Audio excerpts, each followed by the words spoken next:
Okay, I know we finished the first, the traditional show, but because Mr. Navin Mills have so much information, we're going to do a part 2. So, all right, so we talked about the Wild War. That's where we left off on. Can we talk about financial literacy? Because I feel like in our community, we hear the word now because it's starting, rappers such as Diddy, Jay-Z, even shout out to Quality Control, all those people, they're more coming to the forefront about financial literacy.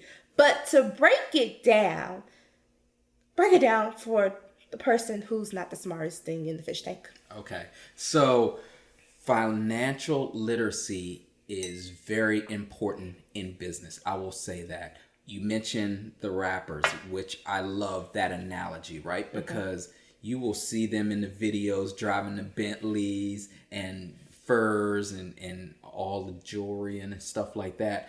But that is for show.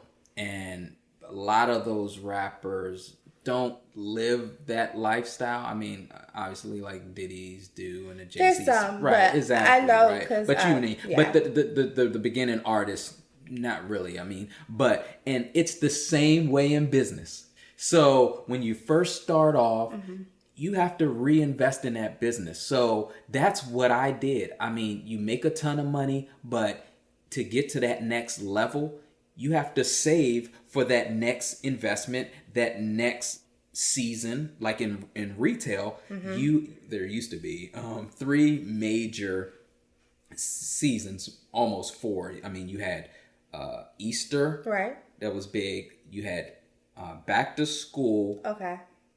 You had Christmas and tax season. Okay. So if you had a bad season, you had to save money for the next season to buy the next season product. Understand? So you can't ball out, on those profits because you need that money. You don't know what the next seed is. Ooh, and how that's affect the pandemic right now with the retail store probably. It's bad. It's really bad. Wow. And I say that to say live below your means. And that's what I've done a lot of my time, when throughout business. I mean, I've had nice cars and things like that, but that was me living below my means. If you I'm could driving, afford it. Exactly. Can you say what was your fanciest car to this day?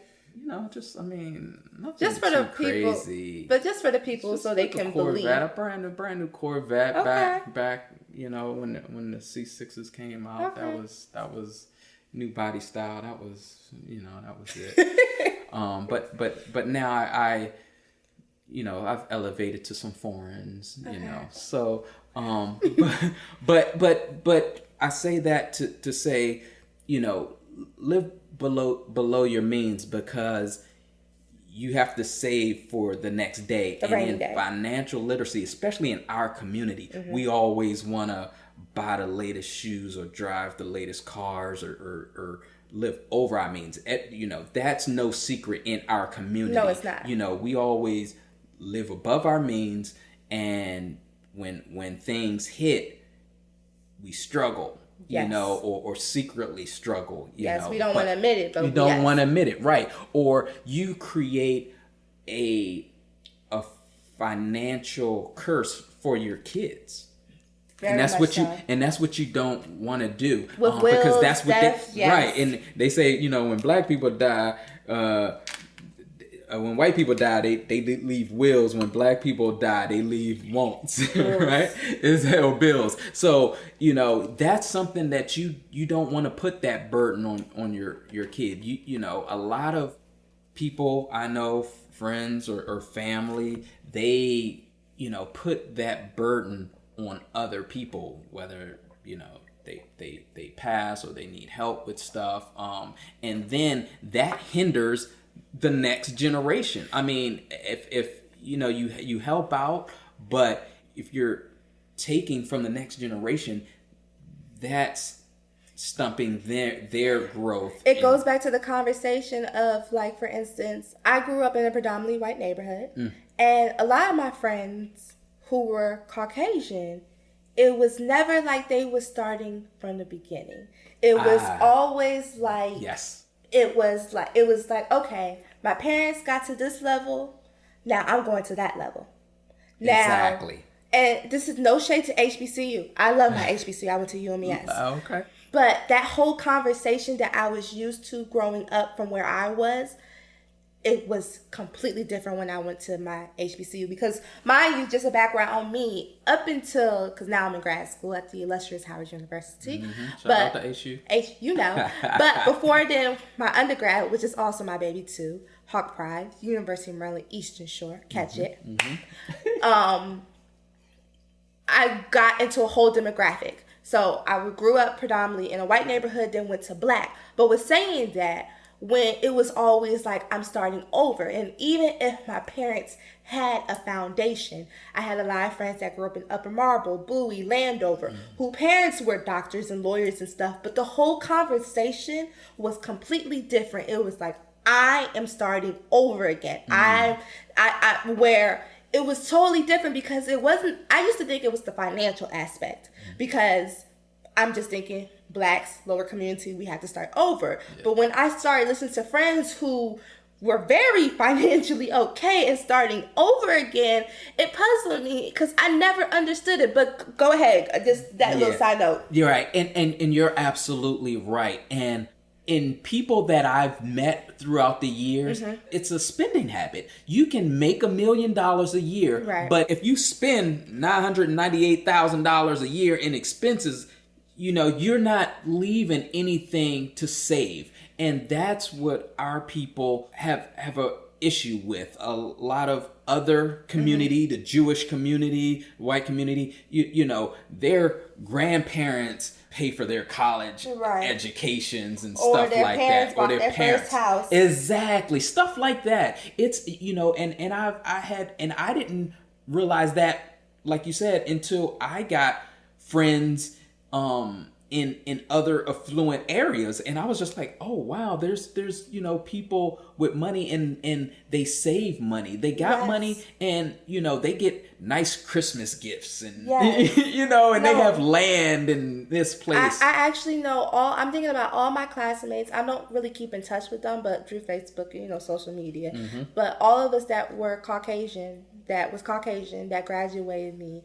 Right now, all of them, some of them don't have families, a lot of them don't have families, but all of them do have a house that their parents either bought for them or went in half and half with them. And when it comes to my black friends, I do have friends that are young 25-year-olds that are buying houses, but it's not because they had parents that helped them or a village that said, it's time to buy for your first house. It's like that was a personal goal, and they did it themselves, like straight out the gate. So yes. Yeah. And one thing it may be like a generational thing as far as buying a house though, because I've heard of studies that the current generation, they're not buying houses now. It's harder now to buy houses. So there's like 3 generations in one house. You got grandma, you got your parents, and then you know, the kids who just coming out of college, right? So that's very, very common.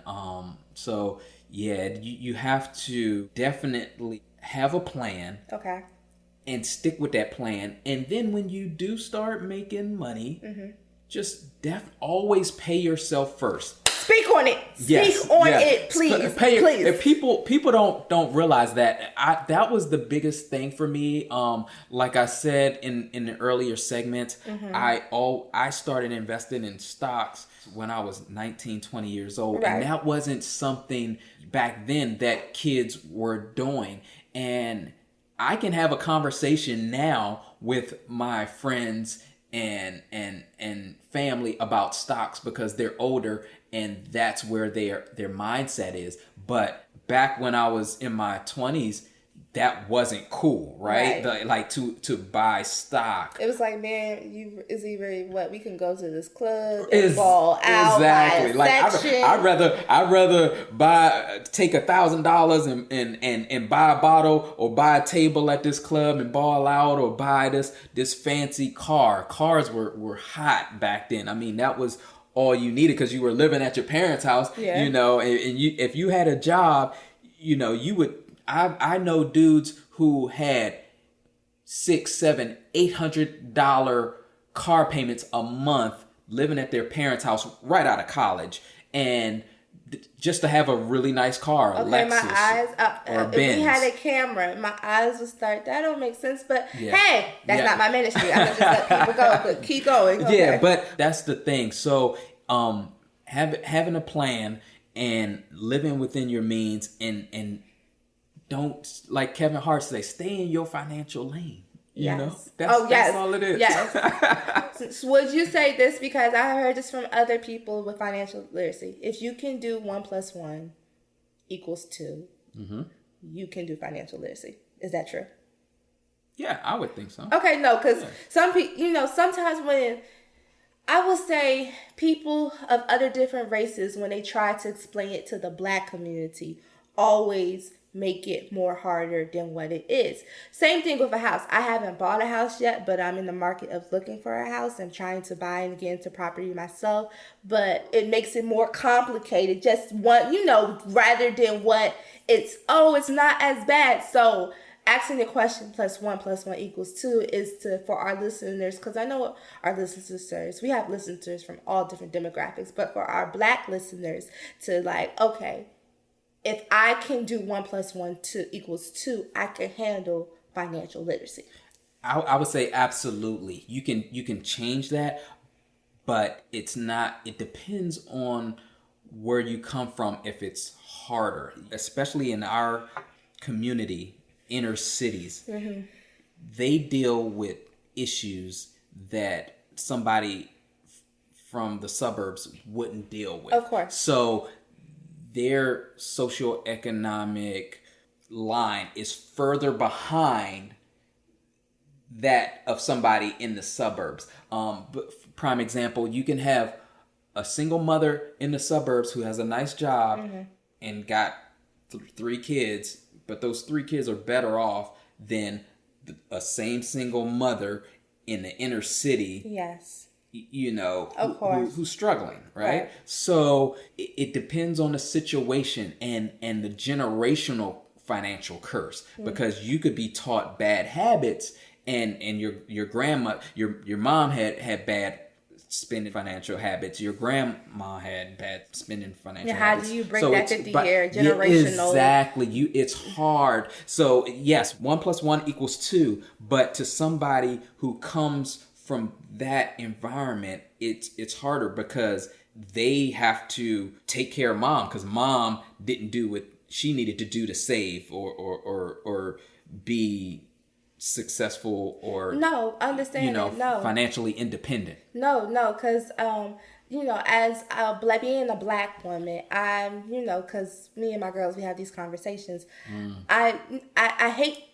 Well, that's a whole nother rant. But I hate the stereotype of an angry Black woman or an independent Black woman. No, I hate that, because it makes it seem like the Black woman's a mythical figure and, you know, it's not a human being. But that's a whole different conversation. But in regards to this, I want to always make sure I am a Black woman that's financially independent. Yes. And the reason why is because there's nothing... I want to talk about the power of knowing you can walk out this situation because you're not controlled by money, because money is a vehicle that allows you to move. Right.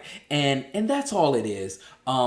Money gives you options. Okay. So when you have money, you have options to not work. If you have money, you have options to send your kids to better schools.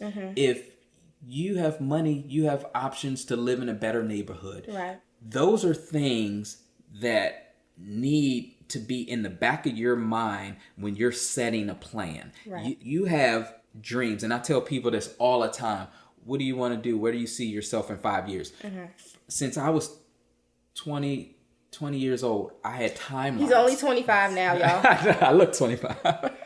But, you know, I've had timelines. And within those timelines, you say, okay, this is what you do. You say, I'm X age. I put a timeline. I draw a line and I put 5 slashes in that timeline. 20, 21, 22, 23, 24, 25, right? What am I going to do from 20 to 21? What am I going to accomplish from 21 to 22? So on and so forth. And within that year, you need to, if you say like by 25, I want to own 2 investment properties or 3 investment properties. Okay, what are you going to do? You know, what are you going to do? You got to save. Right. You got to save, you know, 10%, 15%, 20% down, and to have that financial, that finances to put it down. And it's a building block, and it comes all the way down back to circle around to having options, right? So if there's short terms and long terms, what you have to do, you have to accomplish those short-term goals to achieve those long-term success and achievements, right? So going back to what I said, if you want to live in those nice neighborhoods to better provide for you and your family and kids, you have to bring it all the way back to how am I going to get there and having a plan. So that goes into segue into a great conversation is, so sometimes when you look at a dream, however big it is, it can get, it's so overwhelming. It's so like, how am I gonna get there? Talk about breaking it down by goals and stuff. Like you said, 21 accomplished just to get to this. Can you like talk about breaking it down to accomplish it? Because most people don't realize that, you know, if you break it down a dream into increments, it's possible. Instead of looking at it as a entirety, break it down to increments. Right. So when I was 15 years old, I had a goal. Just to be a millionaire and rich or whatever. Right. I didn't know how I was going to get there. But I knew where I wanted to go. Throughout that journey, I made certain goals that I wanted to achieve to help me to get a little bit closer to where I wanted to be. And that's all you have to do. And certain things may not always work out. You may be blessed, you know, with a better opportunity, and everybody's journey is going to be different. Of course. But you definitely have to stay persistent. You have to be determined. You have to have that drive and that thing in you that you have to dig deep when things get tough and to keep on going. But if you do that, it'll work out. And sometimes, like the saying, they say, shoot for the moon, but if you don't hit the moon, you'll still land amongst the stars. Right? Your goals, you may never achieve your goals, but like you said, your goals may be so big and so overwhelming that you may not achieve them, but you'll get close. You'll get close to a point. You're better off than where you started. Absolutely. No, that's so true. So, okay, we talked about dreams, goals. We talked about how, you know, no one gets along. You mentioned earlier in the segment that it's like in real estate, you see a lot of black people. But when you get to commercial, you know, that's when it's not the conversation. Can we talk about crabs in the barrel mentality? Yeah. Because that is something in our community that I think we try to act like it does not exist. But just in my goings and even in the work world as a young 25-year-old black woman, I still see it so prevalently. So talk about that. So I think that's, like you said, it does exist, but I think it's as you get older, you don't care. You know, I experienced that too when I was 25 because I remember, you know, at 25, you're just coming out of college. You're supposed to be struggling. You're trying to find your bearings. You're right. You're trying to find your bearings and stuff like that. You're not trying to look over someone like, you're trying to just find your bearings. Exactly. You're trying to find your bearings. And at 25, I had 2 businesses. I owned all of this residential real estate. So my conversation was different with my friends and family. So I'm like, oh man, I was closing, I was buying 2 properties at a time sometimes. So on Fridays I would go celebrate. They just going to celebrate, and I'd be like, oh man, I just brought 2 properties and this and that. And then they look at me like, a little side eye, like, oh man, all right, well, good, congratulations. But it's like a subtle, it's always a subtle jealousy. It's never it's a subtle jealousy, right? It's a little, and it happens when you don't think about it. It's like a little comment, like you would like, and it could be like the closest person to you, right? It's like, this does not take away from family members. This is not just like your best friend stuff. This can be family, aunties, uncles, cousins. It could be whoever. Just letting you know. Exactly. So, there is a crab in a barrel, but you can't let that get to you. You just got to go for it. And then what happens, you break through that barrier, because that crab's in you. If you're that crab that crawls out of that pot, then you're untouchable at that point by them other lower crabs. You get to that next level, and you don't have to worry about them crabs because you're on another level. Like Meek Mill say, it's levels to this. It goes back to our earlier conversation. Look at episode 1. Frequency, vibe, energy. Frequency, vibe, energy. Yes, absolutely. And once you have that, then you have your own self-worth, and nothing nobody else says to you, do to you, it doesn't matter. It doesn't matter. No, okay, right? no. You know who you are, and you know your heart, and God knows your heart. So it's just like nothing. It doesn't matter. It doesn't take up your time. You don't fall asleep. Absolutely. So let's bring it back. So you have experienced that before, and was it some of your homeboys and your closest people, kind of? Yeah, I mean, it was like a lot. I mean, not really my homeboys. It could be like families, exactly. Yeah, because sometimes it's because you know what? To be honest, it's like the people closer to you, they knew you as a kid, right? Right. And like I said, for me, I was probably the least likely to succeed. So I wasn't that kid. I was like that kid who wasn't too bright. They'd be like, yeah, I don't know. Right, exactly. But and people do that, right? Yes.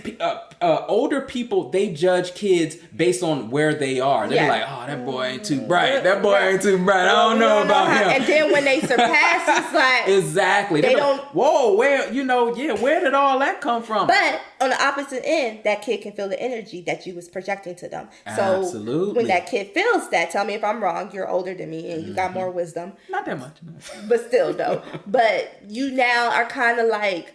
you respect that person whether or not because they're your family members and you love them, but there is a kind of barrier that you let them in because of the energy that they gave you when you was a younger kid, of the second guessing. Am I on the right path? Absolutely. Okay, yeah. Perfect. Absolutely. You just take it for what it is. People, they're definitely proud of you. It's not like a hate, but it's just like, it's like a surprising. And then for me, I know people who have had a head start than me in life, who come from, who parents put them in private school and this and that, and then they weren't as successful. They didn't find themselves and stuff like that. And then you have some people who never really found themselves. And you have a lot of people who just never really found themselves, never really lived up to what they feel they live up to be successful, or their parents or with others people, because there's people,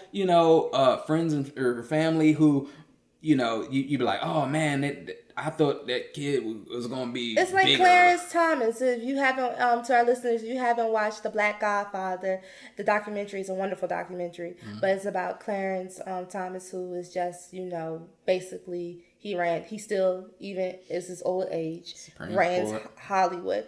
But his son talked about how he struggled even now. His sister, because she's a woman, she doesn't feel that pressure to step in, like to fill his shoes and live up to his expectation. But the crazy thing about it, he was like, my sister has lived up more to his expectations than I have. Wow.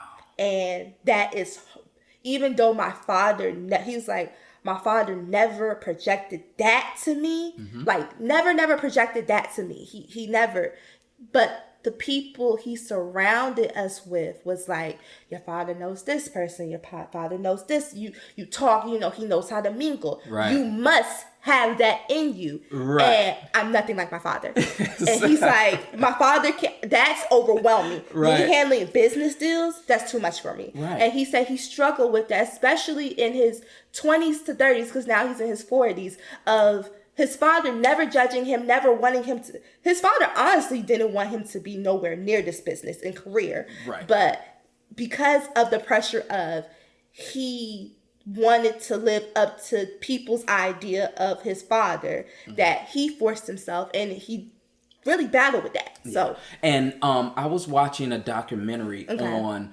successful American families, kids. Okay. And so you have a lot of family wealth in America, right? Like the Philip Morris family, yes. the Campbell family, Kennedys, the Kennedys, and their first generation made a ton of money, but their kids suffer because their parents were so successful.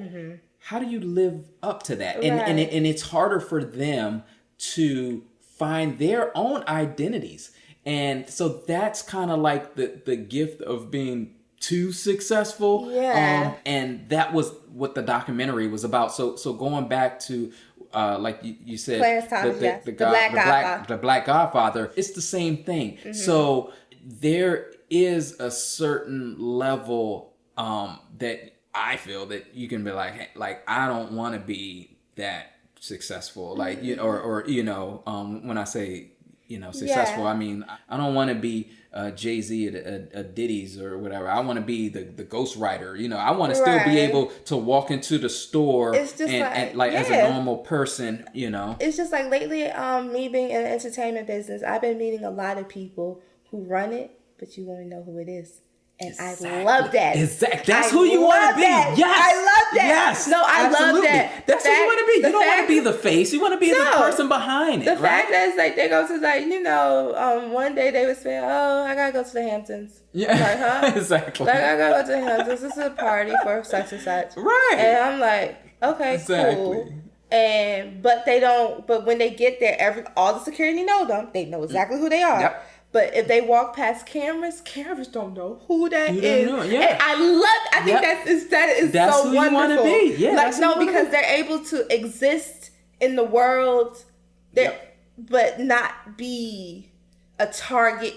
Exactly. In the world. Exactly. And that's what I love what you said. You don't want to be that target, because it was funny. I got an alert on my phone a couple of days ago. It said Will Smith, he has lawyers on a retainer because he gets sued 15 times a year.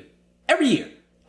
Okay. Year after year after year after year. 15 times. To our listeners, understand, a lawyer on Will Smith is not like, I draw a stack. I get my homeboy that can do a pack. No, shout out to the FNC, do not get his cut, but you get the point. I don't have a home, I can't. No, right. We're talking about at least maybe in a month. I don't even know about in a year. Maybe about $50,000 a month in lawyer fees. Probably. So I'm just giving an estimate number with times, hours, like having to negotiate for nothing that they did for just their name and their black. And absolutely. Yes. So you don't want to be that target. It's. So. And then how do you lose in touch with reality? Like, do you, the beauty of it is that this interview does not change nothing today. He's still a regular human being. Yeah. Don't get that twisted. But with all your success, you're able to walk in the supermarket and no one knows you. Absolutely. And that's beautiful. Yeah. Like you were able to do your amazing trips or whatever you have to do in those worlds. But you're able to go back to the other world. And I could play broke. Yes. No. Oh my God. So that's even better. This is from your generation. Yeah. It ain't tricking if you got it. So what you talking about? So can you explain that? Because you want me to? Oh, you gonna do that to me? No. We know that. Okay, first of all, anybody in my generation know that term, and we know the concept. I know that term too, but explain it on a deeper level, in the financial level. That's where I want you to take it with. Okay. So It ain't tricking if you got it. Is that's the term you going into? Mm-hmm. Okay. It ain't tricking if you got it, meaning I can buy a Rolex watch and not feel like I'm taking away from my kids' college education. Right. I could have 4 or 5 cars, luxury cars, and not feel like I'm not able to pay my mortgage. Right. He's speaking his truth, not everybody else's truth. Absolutely. So that's what it ain't tricking or giving, or giving money away or charities and stuff like that, or buying something, mm-hmm. So it's buying whatever you can afford without it being a sacrifice. Gotcha. No. So that's no. And then back to the conversation. So we were talking about how, of course, it's love when you get that new level. Did you ever have to distance your original crew when you got to that new level? Like have you ever had to cut completely someone cold stone? Like, because I think Tyler Perry always talks about how, sadly, you can't bring everybody to the next level with mm-hmm. you. And people say that, and it sounds cute and cliche, and it sounds really like, but when it really, you going through it. Yeah.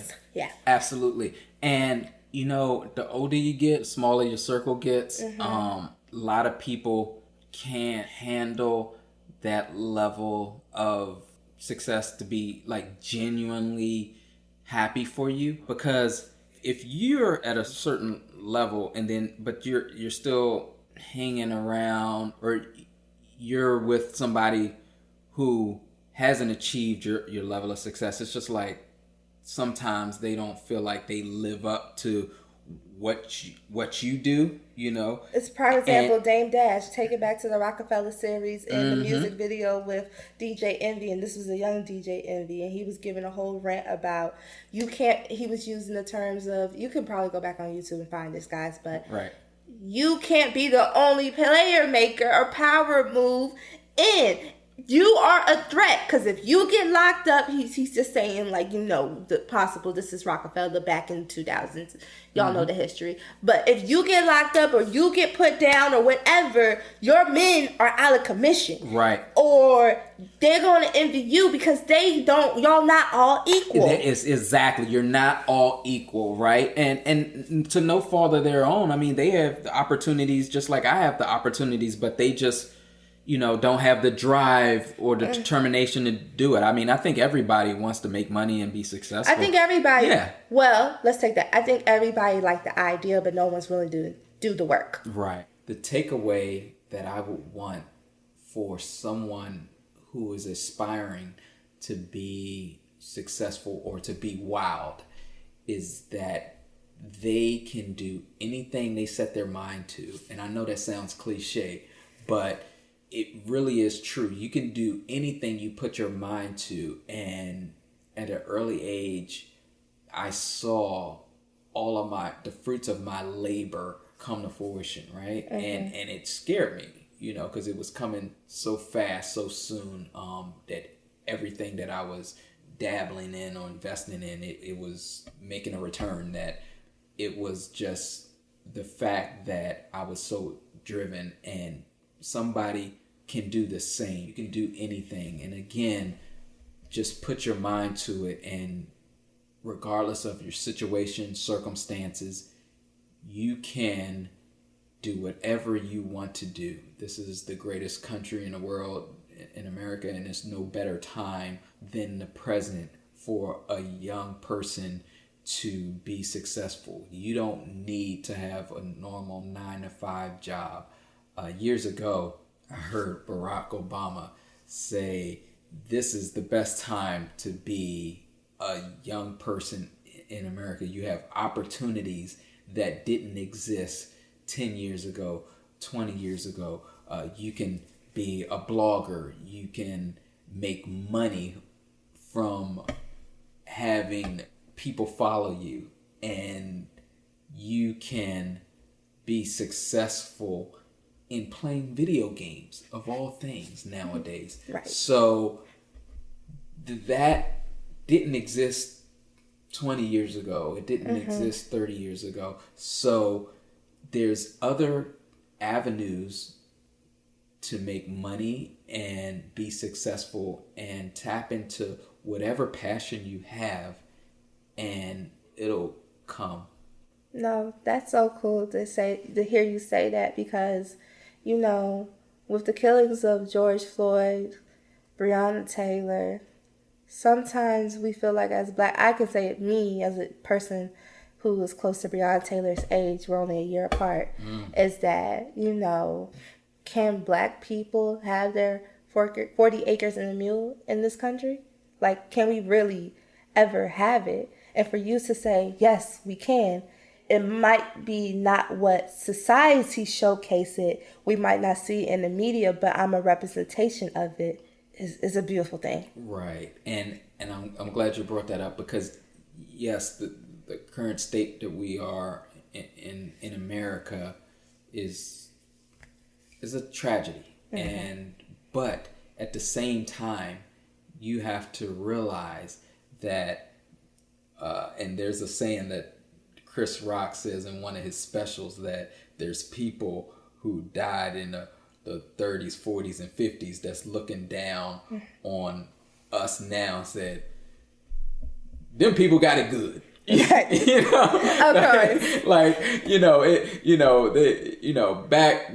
the 30s, 40s, and 50s, they were the cabs and the mules and be like, 3rd Street, and hop on a black person's back and let me go, and we built this country, let's keep it 100. Yeah, keep it 1,000. This is we built this country, and all we're asking for is fairness and equality, and we have to fight for that, and that's why you vote.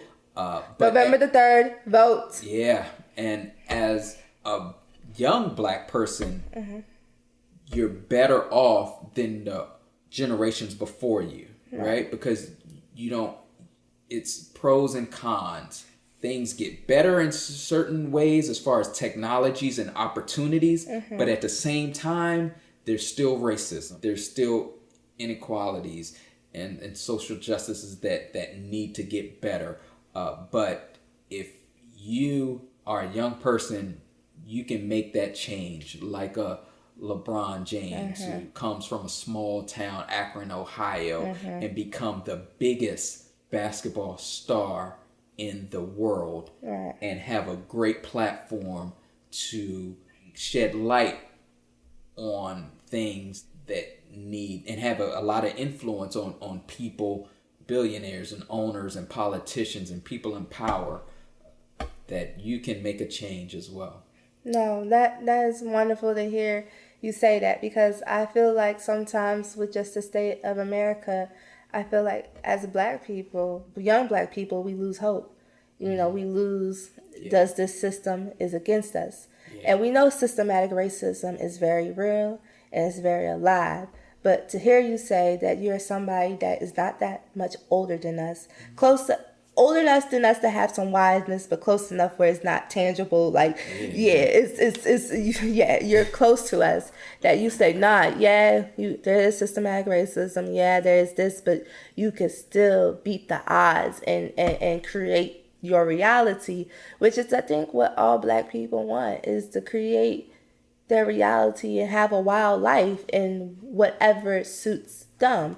We talked about it earlier. We said that sometimes wild might be working a teacher job because that's your passion. Absolutely. Wild might be you being a clerk at something. Wild is what makes you get up in the morning and say, I am so happy to be alive. Right. And for some people, it might not be entrepreneurship. And for some people, it might be entrepreneurship. For some people, it might not be a millionaire. It's like, it's what makes you really tapping into yourself to know what makes you happy. That if you leave this earth tomorrow, you know that I'm happy what I did with my life. Absolutely. And helping others and making a way to make this world and this country and this universe, putting your imprint on it. So pause right there. Let's keep it going.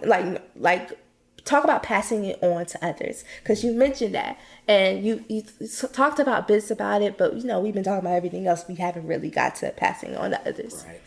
I think when you're young, you are so eager into getting your own, and then once you get your own, you realize, wow, like how blessed and fortunate you are that you want to help others, right? So you and within that journey of yourself, you realize that you didn't get there by yourself. Right. You stand.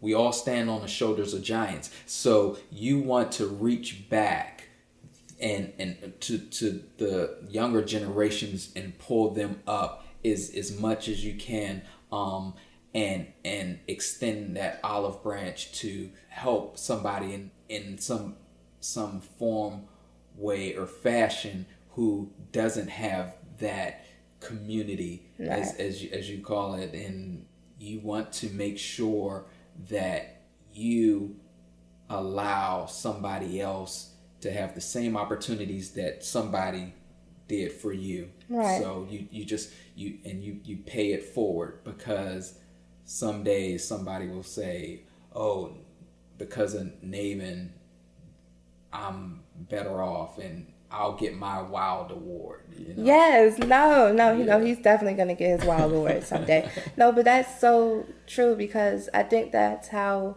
we abolish and get rid of the crab in the barrel mentality. We abolish and get rid of this mentality that there's not enough for all of us in these spaces. I can't wait for the day when we can stop saying we're the first.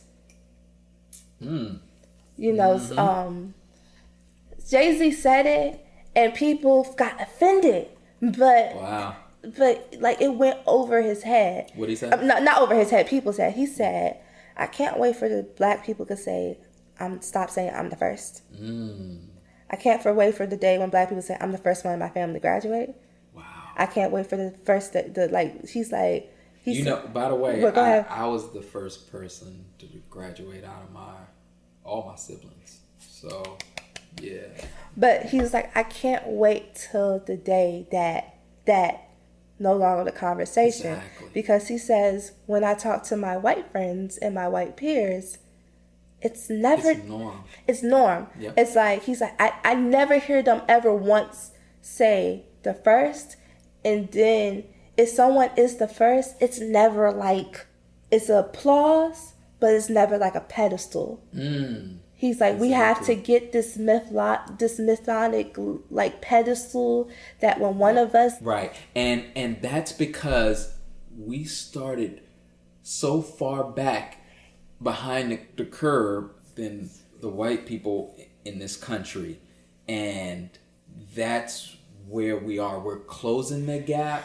I mean, we have more millionaires and billionaires than ever before in this country. But a lot of them come from sports, entertainment, right? But then those artists and entertainers, they branch out, right? So you brought up Jay-Z. He just wasn't a musician. He was a business person, is a business person, and he grew his brand into very vast amount of areas of business. Portfolio is amazing. Exactly. And that's what, you know, he had various different albums called The Blueprint, and we all saw him from The Blueprint. And that's what I kind of used as my model for business. So, for prime example, when he sold Rockaware, the apparel, you know, he got tens of millions for that, but he sold that, and he, you know, and then he sold like a part of his publishing, or he sold the record label, so that the like Def Jam or something like that, he got like 200 million or publishing or something. He got that money, and then but he rolled it into another business. So, and that's what I did with business. So you can buy a property or buy a business and then sell it. You don't have to keep it, and then but when you sell it for a profit, and then you roll that money into another business venture. Yeah. Okay. So you don't have to say, oh, I have this business and I keep it for 30 years. You buy it, you fix it up, you improve it, and then you sell it and move on and sell it for a profit, and then you keep it going. Keep it going. So that raised up another question, because I have heard just in my research and just studying business myself that there's a kind of, I say, a clashing of words, because there's some people saying that, Black people need to keep the business in the family and pass it on, but then there's other people that are saying you have to scale it, and in order to scale it, you have to sell, and you have to learn business. Stop getting emotional attachment, but look at the scaling, because that's how we do real business, and that's how we're able to keep our own dollar in the community. And Beatrice Dixon, probably correct me if I'm wrong, but Beatrice Dixon from the Honey Pot, she was talking about just Honey Pot. I love her. First of all, her vibe is everything. Right. But she was just talking about, people was like, so you're going to keep Honey Pot for yourself? And she was like, nah, I'm going to scale it. And then I'm going to use that money to help other Black investors. And she was like, Black people have to stop with this whatever. So I want to know what your thoughts on, this whole big debate.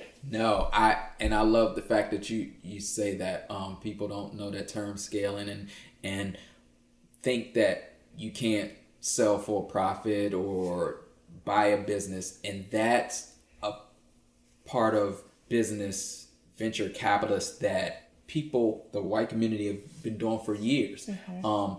They will buy a Black business that's doing well and take it to that next level, mm-hmm. and then they sell it. And then now we're doing that, and that's what Jay-Z, using him as the blueprint, and since we're talking about, that's what he's been able to do. He takes a brand, takes it to that next level, and then he sells it, but then it takes that hundreds of millions of dollars and reinvest it into another business venture where he can make billions or another couple $1 million, and that's what I've done throughout my years. In real estate, they call it flipping properties, right?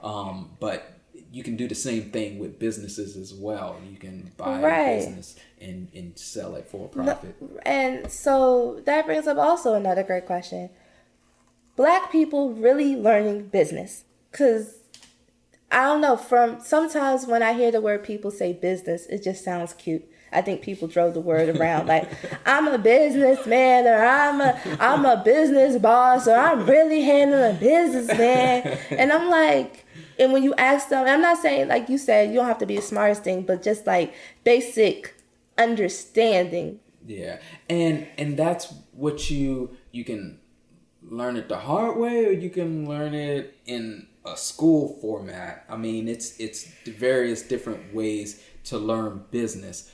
But you're right, it's such a ambiguous term, but there's all different type of ways to make business, and to do business and to earn money from a business. I mean, you can make $1 million selling dirt or moving dirt or be a transportation and stuff like that, but there's you got SPACs now and stuff like that. I'm not sure if your listeners or you are familiar with that term, mm-hmm. but it's essentially just like a shell company that's saying like, hey, invest in us and we're gonna buy a business, but we need to raise this capital and raise this money to buy that business. So you're buying into that potential, and they call it a SPAC. So it's like what the stock term are using. So it's all different type of creative ways that you can use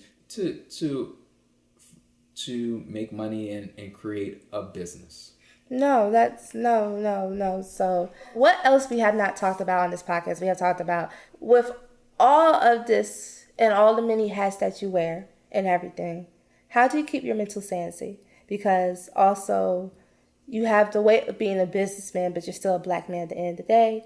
And mental health is something that is ignored in the Black community. Mm-hmm. So how do you keep all of that together? Mm-hmm. I try to keep positive vibes, keep the negativity away from me,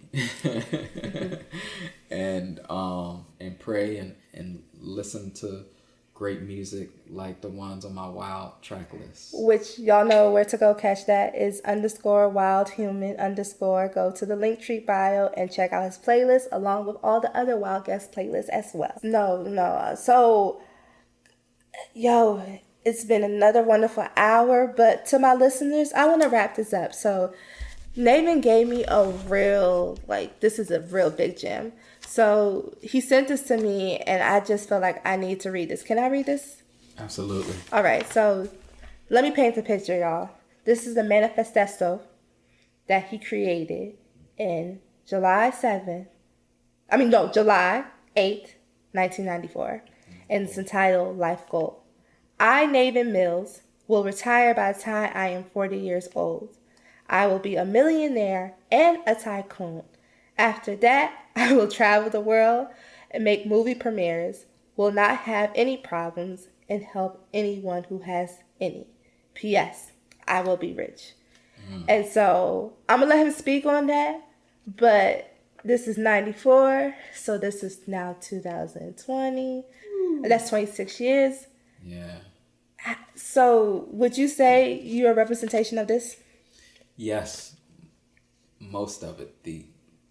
I'm still working on a movie premiere part. Yeah, I'm gonna help him with that, y'all. I'm gonna help him with that part. But yeah. So when I was a kid, 15 years old, I just made a commitment to myself that whatever it took, I was going to be successful. And I wrote myself a letter. It was a contract to myself. Right. And I kept that through all of these years. And regular piece of paper, like you said, it's handwritten, wasn't typed out and everything. And that was my life goal. And that I made that commitment to myself regardless of what I was going to do to make it happen. I was going to do it. So from real estate to retail to food and beverage to landscaping to venture capitalists to whatever business I invested in, that was helping me to reach those goals. No. So there you have it. He is living, walking proof that if you think it, you can achieve it. He is living, walking proof that, you don't have to be famous. You don't have to be a rapper, singer, athlete. You can be an everyday man. There's different ways to becoming successful, and that your journey is your journey. I really don't think we have no more to say. Well, we always have more to say, guys, because as you can tell, I'm a talker. He's a talker, on Wild. You don't know where this conversation will go. To be wild. But I just want to say to listeners, thank you for tuning in. This is the after show. Yeah. Thank you, Mr. Mills. Thanks, Melissa. I appreciate the opportunity, and thank you for the listeners, and stay encouraged. God bless. God bless. See you out. Once again, my name is Melissa. You're listening to the Wild Podcast, and hey, we out. Peace.